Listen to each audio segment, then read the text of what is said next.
এই মুহূৰ্তত ৰাজ্যৰ কৰ্মচাৰীসকলৰ বাবে পুনৰ জনাব বিচাৰিছোঁ এটা গুৰুত্বপূৰ্ণ খবৰ। এইবাৰ OPS প্ৰৱৰ্তনক লৈ ডাঙৰ খবৰ আহিছে। OPS প্ৰৱৰ্তনক লৈ পুনৰ কৰ্মচাৰীৰ বিদ্ৰোহ। কেইবাটাও গুৰুত্বপূৰ্ণ খবৰ। সবিশেষ খবৰৰ বাবে ভিডিঅ'টো প্ৰথমৰ পৰা শেষলৈকে চাই থাকিব। NPS বাতিল নকৰিলে এইবাৰ নিৰ্বাচনত দিব প্ৰত্যুত্তৰ।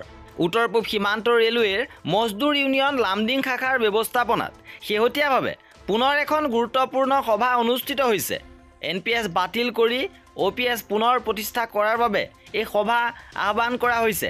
আৰু উত্তৰ পূব সীমান্ত ৰেলৱে ৫টা ডিভিজনৰ পৰা অহা মজদুৰ ইউনিয়নৰ ৫২টা শাখাৰ ৯ শতাধিক সদস্যই লামডিঙত বিশাল সমদল উলিয়াই অল ইণ্ডিয়া ৰেলৱেমেনছ ফেডাৰেশ্যনে আৰম্ভণিৰে পৰা বৰ্তমানলৈকে বিভিন্ন সময়ত বিভিন্ন ধৰণেৰে নতুন পেঞ্চন নীতিৰ বিৰোধিতা কৰি আহিছে আৰু এতিয়াও প্ৰচেষ্টা চলাই আছে আৰু চৰকাৰক বাৰম্বাৰ নতুন পেঞ্চন নীতি বাতিল কৰিবলৈ হুংকাৰ দিছে।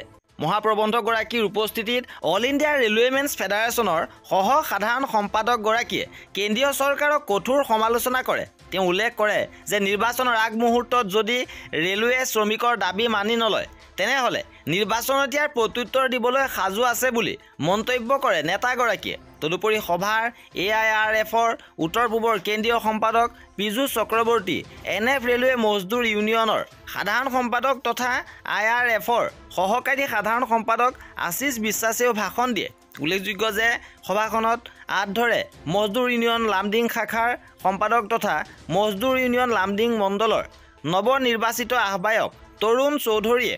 আৰু কৰ্মচাৰীসকলৰ এনেধৰণৰ খা খবৰ পাই থাকিবৰ বাবে আমাৰ চেনেলটো ছাবস্ক্ৰাইব কৰি ৰাখিব। ভিডিঅ'টো শেষলৈকে চোৱাৰ বাবে বহুত ধন্যবাদ।